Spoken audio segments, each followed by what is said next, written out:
Alors, mesdames, merci de prendre un peu de temps pour discuter un peu de la vie de Saint-Sauveur, mais aussi de Saint-Sauvert, un des projets qui est né pour améliorer le verdissement et mobiliser les citoyens. Mélanie, tu nous en parles un petit peu?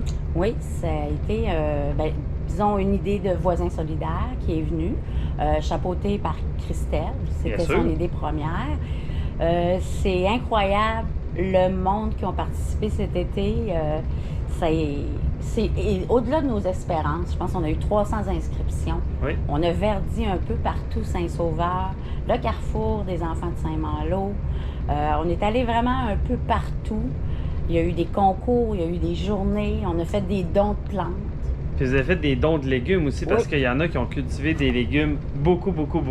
Et ça me permet de passer vers Alexa, parce que des légumes cultivés localement à la cuisine du SEVB, vous en avez utilisé pour justement ramener, cuisiner les plats puis amener ça au frigo partage. Explique-moi ça un petit peu. Oui, bien c'est ça, on s'est autonomé les cuistots du frigo. Et voilà. Donc, tout est dit. En fait, c'est un projet qui est débuté pour éviter le gaspillage alimentaire, mais au-delà on a eu justement des légumes, de personnes, j'allais dire locaux, de maraîchers, grâce de personnes généreuses. De personnes généreuses, ça peut être même des personnes aussi à la maison qui ont juste trop de légumes.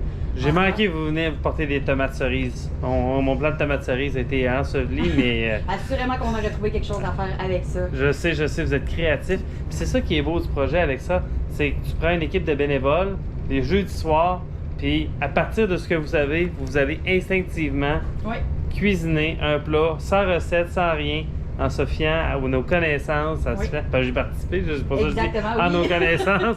Mais ça, c'est extrêmement stimulant parce que il y a l'entraide du fait que les légumes sont donnés, il y a les bénévoles qui viennent contribuer à la transformation et le cercle se termine avec le frigo partage qui est une autre, je dirais, activité du service d'entraide Basseville qui fête ses 50 ans cette année, c'est ça? Oui, effectivement.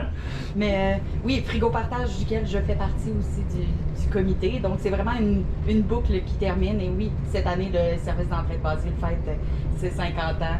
Et la fête, c'est pas encore... c'est pas encore décidé qu'est-ce qu'on va faire, mais c'est sûr qu'il va y avoir quelque chose de gros. Là, on se prépare par... Mais si la fête, c'est cet hiver, moi, est-ce que je peux faire une suggestion? Parce qu'il existe un événement Saint-Sauveur monumental qui est en préparation. Mélanie, tu veux-tu nous en parler un peu? Parce que ça, si on peut faire un tour de Saint-Sauveur monumental... On pourrait même allier les deux.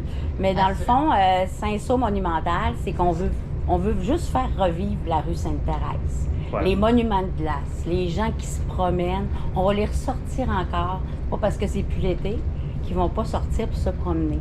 Donc, on veut faire plein de jeux par rapport à ça, puis qu'on va avoir les monuments de glace tout le long. On espère que tout le monde va embarquer avec nous, les commerçants aussi. Mais ça va être vraiment encore une belle année. Mais c'est ça qu'on veut. C'est la deuxième édition. Oui, c'est la deuxième édition. Donc, c'est ça. Mais c'est ce qu'on veut, je pense, de nos quartiers centraux. Tu sais, on a Saint-Roch, on a Saint-Sauveur. On veut des milieux vivants, des milieux où le respect s'installe entre les gens. Puis ça se construit comment le respect? Bien, c'est à force de se côtoyer, de se voir, de se saluer, de se reconnaître.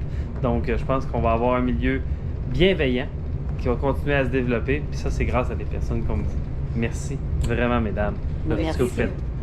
On n'est pas tout seul, on a des équipes derrière nous quand même. Beaucoup de bénévoles. C'est toujours le cas. Il y a plein de gens qui veulent s'impliquer. Je compte sur vous le 7 novembre prochain.